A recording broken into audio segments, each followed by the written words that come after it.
भारत के तमाम electro homeopath बंधुओं को डॉक्टर सुधा प्रसाद से का प्रणाम।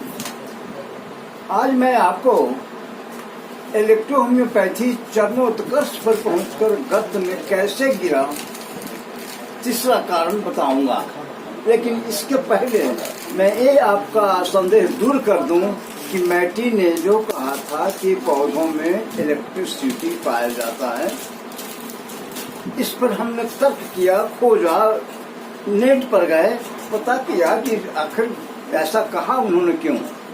जिस समय मैटी इंटर में पढ़ रहे थे, केमिस्ट्री की पढ़ाई कर रहे थे, उस समय केमिस्ट्री की सिर्फ एक ही ब्रांच थी, एक ही शाखा थी केमिस्ट्री। उस समय तक ऑर्गेनिक केमिस्ट्री और इनऑर्गेनिक केमिस्ट्री अलग अलग नहीं थी। इनऑर्गेनिक केमिस्ट्री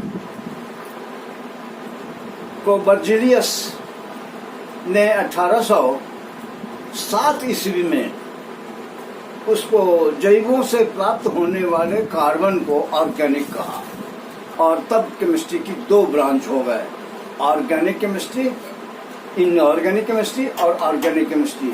जो जीवों से प्राप्त किए जाते हैं उसको ऑर्गेनिक केमिस्ट्री में, कार्बन प्राप्त होते हैं उसको ऑर्गेनिक केमिस्ट्री में ब्रांच में रखा जाता है। ये खोज हुई, बर्जीलियस ने इसको बांटा कब? 1807 में। और मैटी का जन्म कब हुआ था? 1809 में। अब भला बताइए,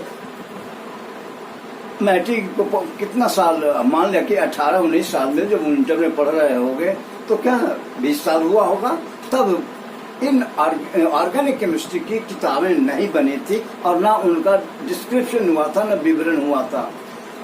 जब मैटी ने पौधों का अर्क, टिंचर, इसमें भी बहुत सी भ्रांतियां, कोई डिस्क्रिप्शन कहता है, कोई कुछ कहो, कोई कोवेशन कहता है, लेकिन एक्चुअली एक्सट्रैक्ट हुआ। मैटी टिंचर इस्तेमाल करते थे, एक्सट्रैक्ट करते थे। इसका प्रमाण भी मैंने आपको वीडियो पर भी बताया है। अजीत सिंह बोलंगना गए थे, वहाँ के संग्रहालय में देखा, वहाँ अल्कोहल की एक्चुअली मैचेस की शीशी भेजा, एक रामाशा सिंह चंदौली का था, उसने हमें फोटो भेजा, उसमें लिखा हुआ है 40% अल्कोहल। इसका मतलब है कि अल्कोहल, इससे दो बात साबित होती है कि मैटी एक्सट्रैक्ट इस्तेमाल करते थे और टिंचर का 100% ड्रग स्ट्रेंथ करने के लिए अल्कोहल को भी काउंट करते थे, अल्कोहल के परसेंटेज काउंट करते थे। बात गई उधर गई। अब हम आपको बता रहे हैं, जब रिजल्ट मैटी को स्टेंट मिला तो उन्होंने कहा कि स्टेंट रिजल्ट तो बिजली ही दे सकती है। स्विच में ऑन किया और लाइट ऑन, स्विच गिराया और लाइट जल गई, ऐसा रिजल्ट तो बिजली ही दे सकती है। इसलिए निश्चित रूप से पौधों में बिजली होती है और वही इंस्टेंट रिजल्ट देती है। अब भलाइए, जब विकास के पहिया पर जब विज्ञान आगे बढ़ा, तर्क के गर्भ से जब विज्ञान पैदा हुआ, कब? आपका जो गीता है, गीता में ये तर्क की बात होती है कि तर्क के गर्भ से विज्ञान पैदा होता है। कृष्ण क्या थे? भगवान थे। अर्जुन मानते थे उनको? नहीं मानता था। कब तक?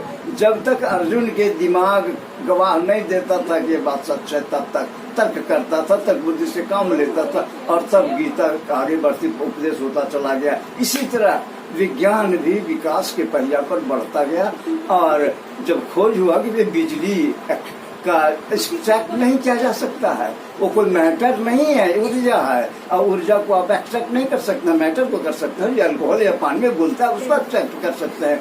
तब ये बातें उनकी कट गई। लेकिन जिस समय उन्होंने ये सोचा था, उस समय तक के लिए बात सच थी। बहुत सारी ऐसी बात होती है कि वैज्ञानिक कल्पना करता है, एक्सपेरिमेंट करता है, ऑब्जर्वेशन करता है, जो परिणाम मिलता है उसका डाटा तैयार करता है, तब जाकर वो बात सच होती है। इसलिए जब मैटी ने कहा था, उस समय के हिसाब से वो ठीक था कि उसमें था, लेकिन जो खोज हुई कि नहीं, एंजाइम 1000 सेकेंड के 1000वें हिस्सा से भी कम समय में इंस्टेंट बायोकेमिकल रिएक्शन देता है, तब बातें खत्म हो गई। इसलिए बंधुओं, आपसे प्रार्थना है कि जो तर्क कीजिए, तर्क से, बुद्धि से काम लीजिए, और जो आपका दिमाग कहे या विज्ञान कहे, अगर वो सच है, अगर इसमें भी आपको कोई बाधा हो तो ये आज का जमाना में इंटरनेट है, गूगल है, एक से एक उसमें आप खोज सकते हैं। मैंने जो 1807 में केमिस्ट्री का 2 ब्रांच हुए उसी से खोजा है, मैंने कोई अपने मन से नहीं कहा है। सुदामा प्रशासन कहता ही तब है जब इसकी बुद्धि कहती है कि ये साइंटिफिक है। ये तो इसलिए मैटी ने पौधों में बिजली पाया, ये बात आप लोग भूल जाइए, इसको नकार दीजिए और कहिए कि एंजाइम की खोज हुई, एंजाइम इंस्टेंट रिजल्ट देता है, इसीलिए मैटी ने कहा था कि पौधा में बिजली होती है। अब आपको बता रहा हूँ कि इलेक्ट्रोहोम्योपैथी चरमोत्कर्ष पर पहुंचकर गर्त में क्यों गया। इलेक्ट्रोहोम्योपैथी का गर्त में गिरने का तीसरा कारण बता रहा हूँ। एक्चुअली इलेक्ट्रोहोम्योपैथी 2 विश्व युद्ध से गुजरा। प्रथम विश्व युद्ध 1914 में शुरू हुआ, भयंकर युद्ध हुआ, जर्मनी उसमें इन्वॉल्व था, थियोडोर क्रॉस जर्मनी का था। मैटी रेमेडीज विदेशों में जाना, जब मैटी मरने के बाद 1896 में मैटी के मरने के बाद बेंटिरोली बड़ा दिमाग लगाया, बड़ा दिमाग वाला था। जब मैटी की बहुत बड़ी जमींदारी कर्ज में डूब गई तो उसको बचाने के लिए अपने प्रयोगशाला मैटी फार्मास्यूटिकल के अकाउंटेंट बेंटिरोली को आपने ये कहा कि भाई तुम इसको संभालो और अपना भतीजा इलुगी मैटी को नकार दिया, अपनी संपत्ति से हटा दिया। और उसका गिरसेप का मैटिक भाई था, गिरसेप का बेटा था लिवगी। बड़ा विचित्र बात है, इटली में दादा का नाम पोता को भी हो सकता। जैसे इंडिया मैटी सीनियर, हमारा वंशावली देखिए, इंडिया मैटी सीनियर थे, किसके दादा के पिताजी, किसके मैटी के, और इंडिया मैटी थे मैटी के दादा। तो इसी तरह लुइगी मैटी के पिताजी का नाम था और लुइगी मैटी उनके भतीजा का भी नाम था। तो लुइगी मैटी शराबी निकल गया, जमींदार था, वो आयास निकल गया, उसका बहुत सारा कर्जा, जमींदारी कर्जा में डूब गया। कर्जा पर जब ला रोचेटा की बिक्री की बारी आ गई तब उन्हें बेंटिरोली को, अपने अकाउंटेंट को गोद नहीं लिया, पहले उसको अपना कारोबार संभाला और जब संभाल लिया तो 1887 की बात है और 1888 में बेंटिरोली को उसने गोद ले लिया। और मैटी की मरने के बाद बेंटिरोली अपने दिमाग से ऐसा कुछ किया कि जहां 107 कंट्री में इलेक्ट्रोहोम्योपैथी मेडिसिन की स्टोर थे, भंडार थे, वहां 266 कंट्री में फैल गया, यानी पूरा विश्व, यूरोप छा गया था। भारत में भी कनाडा में फादर मुलर का हुआ। एक दूसरा कारण में मैंने बताया था, फादर मुलर की नाम हमने चर्चा की थी दूसरे गर्त में गिरने के दूसरे कारण में। जब जर्मनी में मेडिसिन जाना बंद हो गया, आज जर्मनी का थियोडोर क्रॉस यहाँ रह चुका था, 1890 में अपने कंट्री वापस चला गया था। तो जब उसकी प्रैक्टिस गड़बड़ होने लगी तब उसने एक कंपनी से मदद लेकर जो है इलेक्ट्रोहोम्योपैथी की दवाइयां बनाने लगी।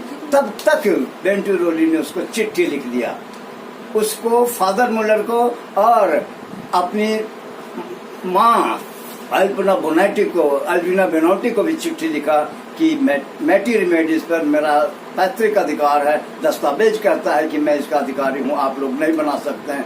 तब बड़ा फेरा में पड़ गया थियोडोर क्रॉस। जानते हैं क्या क्या, इलेक्ट्रो कॉम्प्लेक्स होम्योपैथी कर दिया, नाम चेंज कर दिया और लिस्टेड जो पौधे थे उसमें कुछ पौधों को हटा दिया और कुछ पौधों को जोड़ दिया। अब कोई अगर मुझ पर मुकदमा भी करना चाहे तो कैसे करेगा, मेरे पौधे ये है, मेरे आपका ये है। अच्छा, पौधा का मेडिसिन की संख्या 37 थी, उसको बढ़ाकर अपने प्रिस्क्रिप्शन को जोड़ के 60 कर दिया। अब भला बताइए तो, अब वो इलेक्ट्रो होम्योपैथी मैटी नहीं रही, इलेक्ट्रो कॉम्प्लेक्स होम्योपैथी रह गई और आप सब उसी को इलेक्ट्रो होम्योपैथी मान रहे हैं। गलत है, वो नहीं है। तो ये एक तो ये हुआ कि electro homeopathy Mattei electro complex homeopathy बन गई। और 1937 में बेंटिरोली की जब मृत्यु हो गई तो उसकी पत्नी जियोवाना लॉन्गी और उसकी दत्तक पुत्री आइरिस बोरियानी जो कंपाउंडर की बेटी थी, जियोवाना से कंपाउंडर एक बुरियानी कंपाउंडर था, उससे पहली बेटी थी और 2 पत्नियां थी बेंटुरोली की। सोफिया कोंडोस्को जो मैटी की इच्छा से शादी हुई थी, और दूसरी जब उससे बच्चा नहीं हुआ तब उसने जियोवाना लोंगी से शादी कर लिया, जो पहले से उसको एक बुरियानी करके बेटी थी। वो दोनों मिलकर भार संभाल लिया किसका, बेंटुरोली की। 1937 में मरने के बाद फार्मास्यूटिकल का काम दोनों बेटी संभाल ली। इसी बीच में विश्व युद्ध हो गया। विश्व युद्ध में सब बर्बाद हो गया। अपने बेटी दोनों माँ बेटी मिलकर यहूदी को छुपा लिया था, वो कहानी अलग है, तो चौथे कांड में बताऊंगा। नहीं, इसी में है। तो अब जो ये है फार्मूला, बेंटुरोली तो मर गया, फार्मूला गड़बड़ हो गया। इसी बीच में प्रशासनिक, देखिए इलेक्ट्रोपैथी को मान्यता नहीं मिली थी, विधिवत अधिनियमित नहीं थी, लेकिन कंपनी रजिस्ट्रेशन एक्ट के तहत कोई भी मेडिसिन का कंपनी बनाकर मेडिसिन बना सकता है। ये कंपनी रजिस्ट्रेशन एक्ट के तहत बात आती है। भारत में भी ऐसे आप लोग कर रहे हैं, लेकिन वो रजिस्ट्रेशन नहीं करा रहे हैं, करा लेना चाहिए। रजिस्ट्रेशन कंपनी रजिस्ट्रेशन एक्ट के तहत काम हो रहा था। अब तो गवर्नमेंट की बात माननी पड़ेगी। इसी बीच में इलेक्ट्रोहोम्योपैथी में लगने वाले कई पौधों को प्रतिबंधित कर दिया, जैसे कैनाबिस सटाइवा, भांग प्रतिबंध लग गया। इसका प्रमाण हमें 1978 में भी मिला। हमारे व्यक्ति 1976 में मिला, जब हमारे अंजनी कुमार जर्मनी में गए और कैनाबिस सटाइवा का टिंचर मांगा तो नहीं मिला। उन्होंने कहा कि भारत से पौधा आता है जहाँ प्रतिबंधित है। तो प्रतिबंधन का पौधा प्रतिबंधन के कारण कुछ पौधे हेरफेर हो गए। जो पौधे हेरफेर हो गए थे, ड्रग स्ट्रेंथ प्राप्त करने का जो फॉर्मूला था वो तो बेंटुरोली जानता था, वो बना के लोगों को देता था, वो तो मर गया। तो दवा का स्टैंडर्ड गिर गया। किस वजह से? ड्रग स्ट्रेंथ नहीं मालूम रहने की वजह से। और तब जब मार्केट में मैटी रेमेडीज की साख गिर गई तो 1956 होते होते मैटी रेमेडी की समाप्ति की कगार पर गई। तब तक अल्बिना बोनाइटी जो मैटी की पत्नी थी, उसका 1956 में देहांत हो गया। और इस तरह चरमोत्कर्ष पर पहुंचा हुआ इलेक्ट्रोहोम्योपैथी रेमेडीज की औषधियां गर्त में चली गईं, सिर्फ स्टैंडर्ड औषधि की वजह से, 100% ड्रग स्ट्रेंथ का फार्मूला भूल जाने की वजह से। और सुदामा प्रसाद सिंह लंदन से प्रकाशित मैटी रेमेडीज का जो एनालिटिकल रिपोर्ट है, उसके आधार पर फार्मूला स्टैब्लिश कर लिया। और भारत में आज फिर स्टैंडर्ड इलेक्ट्रोपैथी की दवाइयां खड़ी हो गई हैं। अब आप पर निर्भर करता है कि स्टैंडर्ड दवाई से प्रैक्टिस करेंगे कि थियोडोक्रॉस के इलेक्ट्रो कॉम्प्लेक्स होम्योपैथी से प्रैक्टिस करेंगे। अच्छा, चौथा कारण अब की बार में बताऊंगा।